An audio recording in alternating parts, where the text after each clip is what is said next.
It is good. It is good to be. It's good to be here. It's good to be here together. I invite you, if you wish to repeat, I'll say it again and then you can say it. It is good. It is good. It's good to be. It's good to be here. It's good to be here together.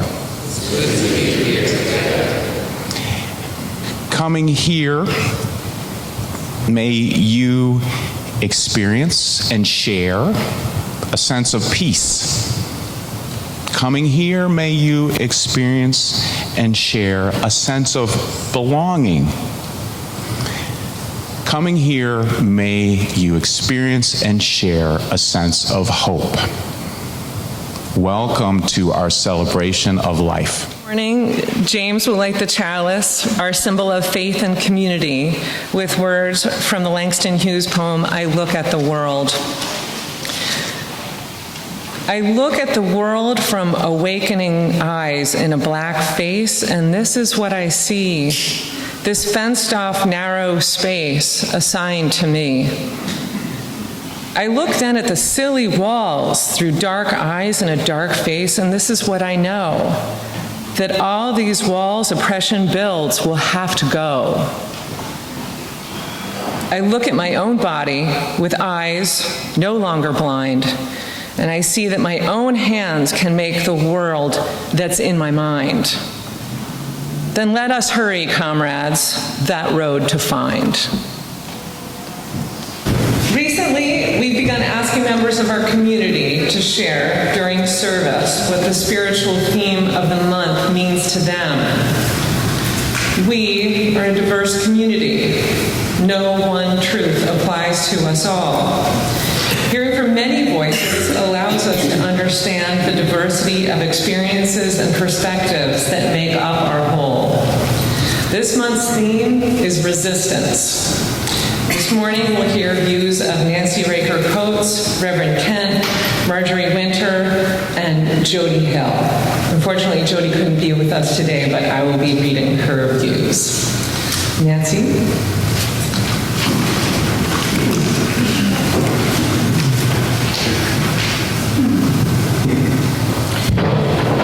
Good morning. Good morning.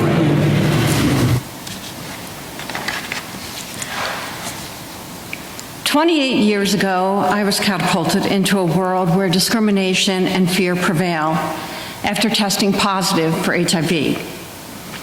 One minute I was living an ordinary middle-class life, and the next I was considered a vector of disease.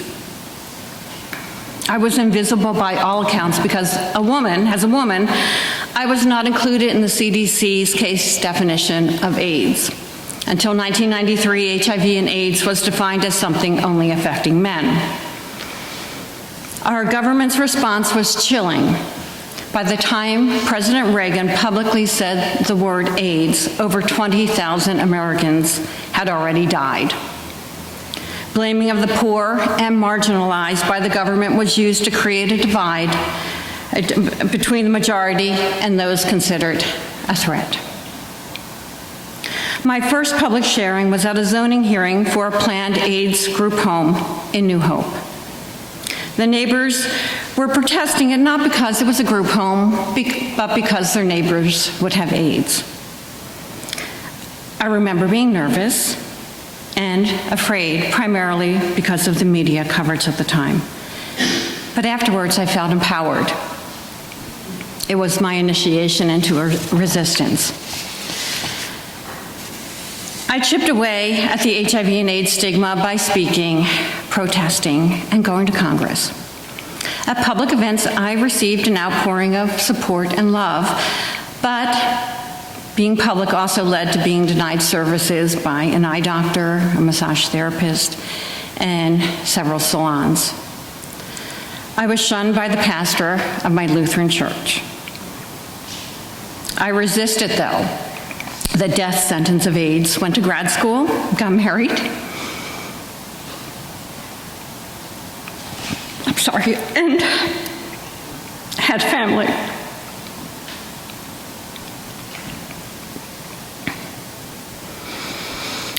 One biological son and one son adopted through foster care. My pregnancy was followed by the Philadelphia Inquirer because I was one of the first to give birth using ACT to prevent transmission from mother to child. After the birth of my son, I decided to retreat to protect my family from discrimination based on my disease. One day I was walking my son in his stroller, and I was away from my house, and two young teens drove past my house and pointed and called out, "There's the AIDS house." So we were able to move, and for 2 decades, I went silent. While planning the sharing, however, my 19-year-old son requested I not publicly disclose my HIV status for fear of discrimination and harm. I was hurt, angered, and saddened by this, and felt his pain as he lamented on the possible negative outcomes of sharing my HIV status and it being known, possibly being known in the small town that we had just moved into. It felt like 1991 and not 2019. I sat with that for a bit and decided to resist the fear because living in silence does not affect change and does not lead to a positive influence. I decided to use my truth and my voice. We live in a climate of fear.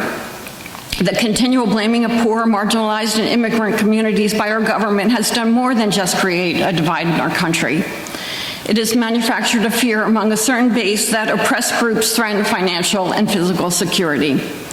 That fear is now a violent, dangerous hate.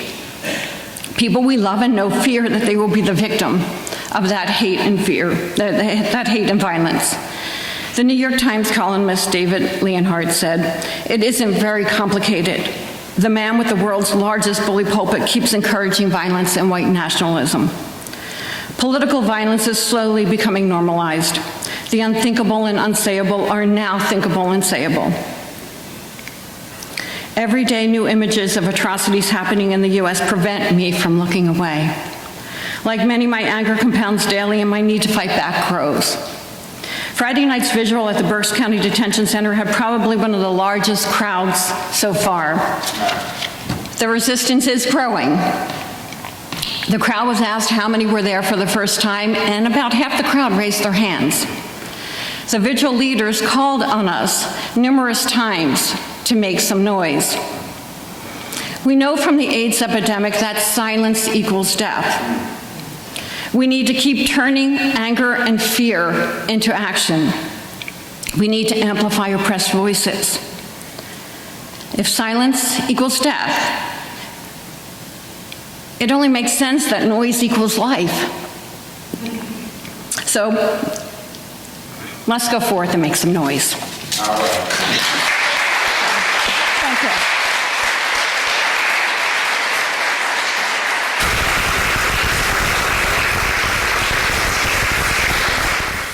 On the theme of the month, resistance, this poem comes from a wonderful anthology of poems about race, ethnicity, and identity. It's called Encounters. The editor is Paula Cole-Jones, who many of us know here in the Mid-Atlantic states, a Unitarian Universalist leader. And this is written by Robert Hayden. It's entitled Frederick Douglass. When it is finally ours, this freedom, this liberty, this beautiful and terrible thing, needful to humans as air, usable as earth, when it belongs at last to all, when it is truly instinct, brain matter, reflex action, when it is finally one, when it is not, when it is more than a gaudy mumbo-jumbo of politicians, this man, this Douglass, this former slave, This Negro beaten to his knees, exiled, visioning a world where none is lonely, none hunted, alien. This man, superb in love and logic, this man shall be remembered. Oh, not with statues, rhetoric, not with legends and poems and wreaths of bronze alone, but with the lives grown out of his life. The lives fleshing his dream of the beautiful, needful thing.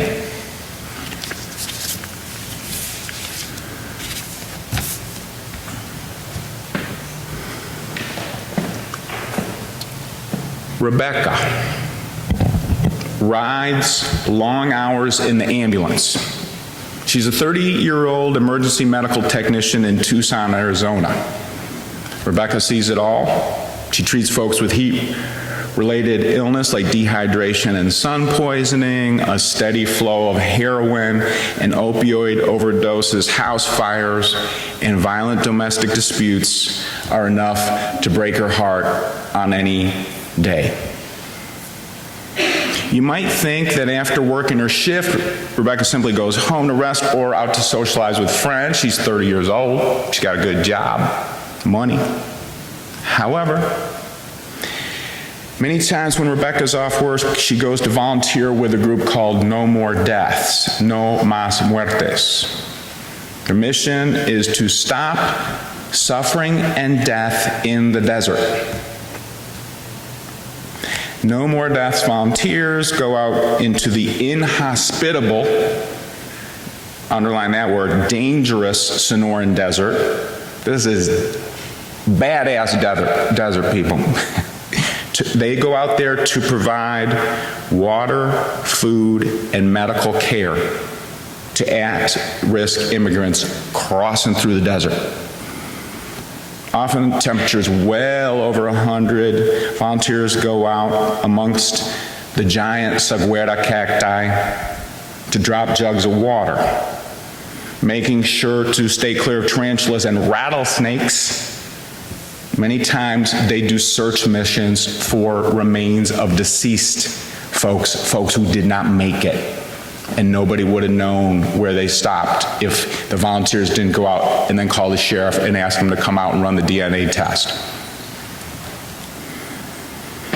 In June, I heard Rebecca speak on the witness stand at the trial of Arizona State professor Scott Warren. Scott's a geology professor who was working in the desert, and through observation of his work with wildlife, he discovered a large flow of immigrants to the west of the area previously focused on by No More Deaths. He came back one day and said, "You guys, there's more people that way that we're not getting." So in response to that, they went out and bought a shack, like a little house with no utilities, to set up as a base of operations and work out of there. Now, most of the folks they're helping, we know, coming up from Honduras, Guatemala, and Mexico, El Salvador, fleeing deep poverty, life-threatening poverty, malnutrition, or intense, consistent violence from gangs, which in many cases are connected to narco dollars provided by the United States of America. Working to reduce suffering and death in the deserts, No More Death volunteers are in consistent tensions with the Border Patrol agents paid for by our tax dollars, paid for by my tax dollars, and you look this one up. Border Patrol has been videotaped many times pouring out the water jugs that the volunteers leave for the people crossing. Look it up. Watch that use of your tax dollars. No More Deaths volunteers like Rebecca and Scott are beacons of resistance. They embody courage, dedication, and sacrifice in the name of principles such as every human being has the right to give and receive humanitarian aid. That right cannot be taken away. If I show up having committed a triple homicide, you have a right to give me water, and I have a right to receive water. But the Trump administration is pushing back on that. No, the volunteers are making resistance possible for me. They're inviting us to a vision of a new day. They're helping people to resist the pressure to follow the herd.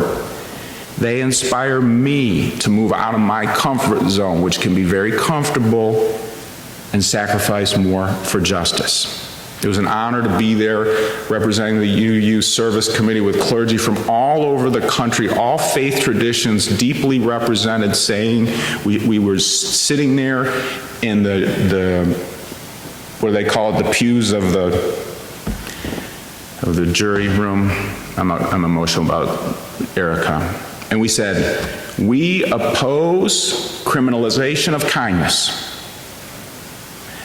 And what this group is doing, what you're putting him on trial for, is encouraged by the scriptures and teachings of all major faith traditions. If you put him in jail, you're going to end up having to put us in jail.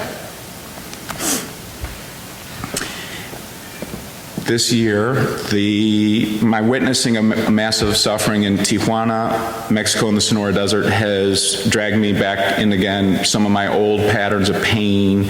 In the past, I had jobs working with refugees, and another one with prisoners, and another one with gang members in Chicago, and it weighed especially on my heart. And now again, I'm feeling the ebbs and flows of sadness and anger that get pretty high.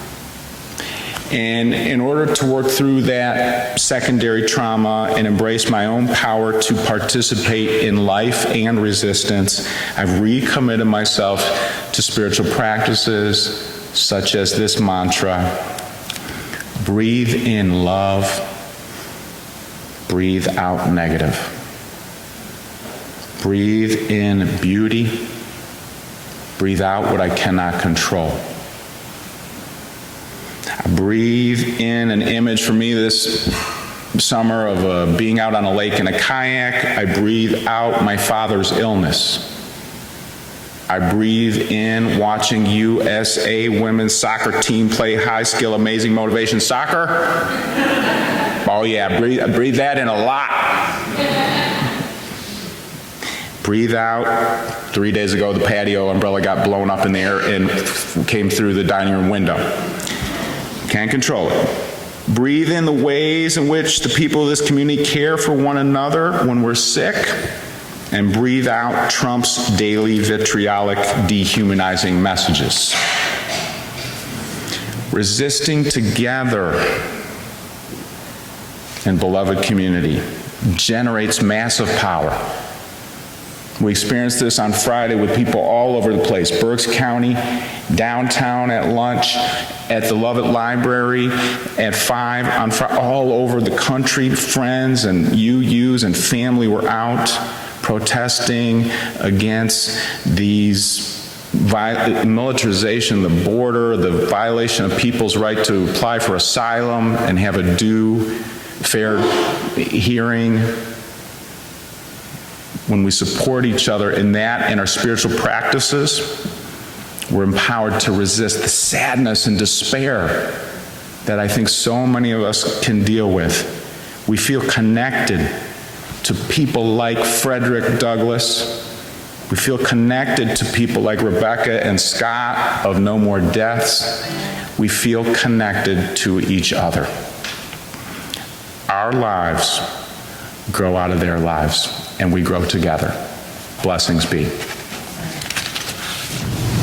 Next, we'll hear from Marjorie Winther.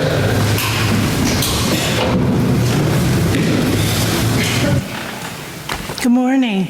I have a very small story of resistance. This is a story about when my father, when he was 81 years old, almost got arrested standing up for what he believed in, which was the right to play chess while black. Now, he's not black, but let me back up. All through the 70s and the 80s, my father coached a chess team at Chicago Vocational High School, which is an inner-city high school on the south side of Chicago. He was very invested in that team, and he would take the kids all over the state, rent a van, and take them down to the farm communities in southern Illinois, over to the very affluent suburbs, north and west of Chicago, from town to town. Let me paint a picture. My father was a little eccentric. And examples, he had wide feet, but instead of buying wide shoes, he would buy plain, regular shoes and just slit them and then wrap duct tape around them. And he always had to have 5 pockets on his shirts. Like, they don't make 5-pocket shirts, so he would just, like, tape little handkerchiefs around so he could put... And then his kids, it was an all-African-American high school, and so do you remember how people dressed in the 70s and 80s with the platform shoes and the bell-bottoms and the afro picks with the little fist, and they would be going to these all-white communities in southern Illinois or in the suburbs, and my dad had them march in with a chant. So they wouldn't just go in. They would be like marching in, make some noise, like Nancy said, noise is life. And the chant went, any chess players here, by the way? The chant went, knights to the center, rooks on the 7th, queen side majority, remote past pawn. I would worry, like, Daddy. I remember asking Board 1, Marvin Dandridge, handsome, brilliant Marvin, aren't you embarrassed? Martin, no, Feinberg is cool. He was cool, and the kids were unstoppable. They would win. They were like the 93 Bulls. I mean, they were kicking. They were winning everywhere they went. They were state champs in '74. They were state champs, and they were over and over and over. These kids were state champs. Fast forward 30 years, my dad was 81. He'd retired from teaching. And there used to be a little courtyard in Chicago called Harper Court where they had built in, it was like an upscale neighborhood by the University of Chicago. And they had a courtyard with little boutiques and cheechy little shops, and there were built-in chess tables in the middle. So when my dad was retired, he would go there in the evenings and play chess, and all his former students would come and play Skittles games with my dad. Well, in 2004, the Harper Court Association decided to take out the chess tables. They said that the chess players were creating a nuisance. Right? They didn't admit it was racially motivated, but it was. I remember talking to the owner of the lamp store, and she's looking out at these group of people playing chess. She goes, oh, they learned it in jail. No, Muriel. They learned it at Chicago Vocational High School. So when they decided to take out the tables, my dad decided to protest. He was excited because he thought that he would get arrested and there'd be a worldwide outcry.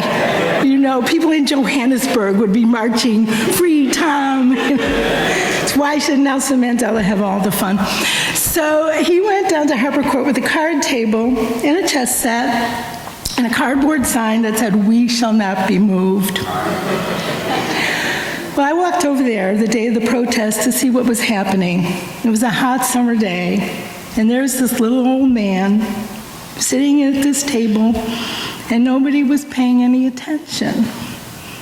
So finally, somebody called the cops. Well, I did.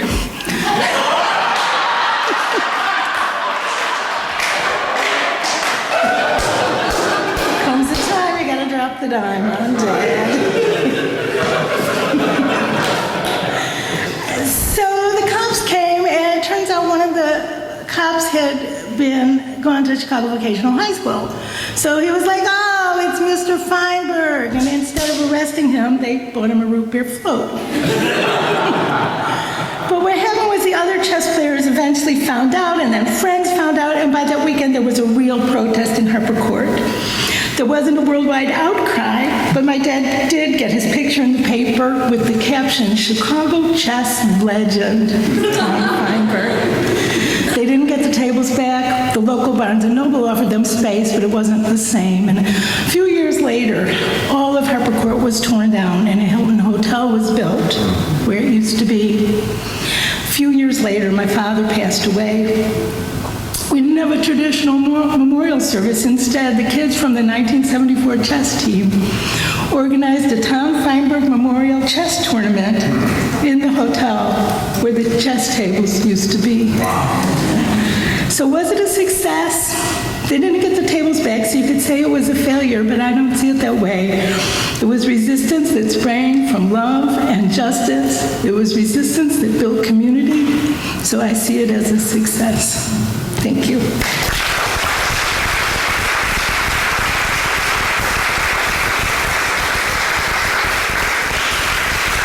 I'm honored this morning to present Jody Hill's perspective on resistance.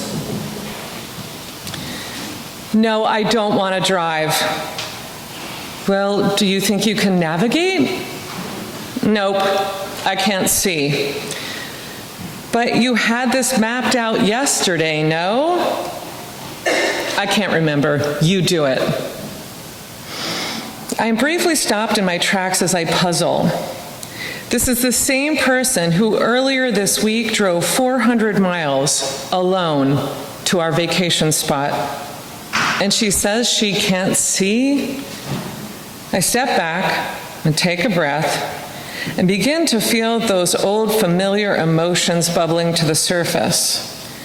My sister and I have just spent 4 days together, and I sense myself starting to slip and roll to avoid the wild jabs and counterpunches we have thrown over the years. I know that if a certain line is crossed, the encounter will explode with her accusations and tears. So I pick up the car keys, settle into the driver's seat, and enter our destination into the GPS. Neither of us speaks for a few miles. Then she turns to me and offers, "Oh, you're right. I did map this out. I do know how to get there." I smile inwardly, and my heart is a little lighter. To survive and maybe even enjoy this time together, I am led to listen to the wisdom of others who suggest, stop resisting and start accepting.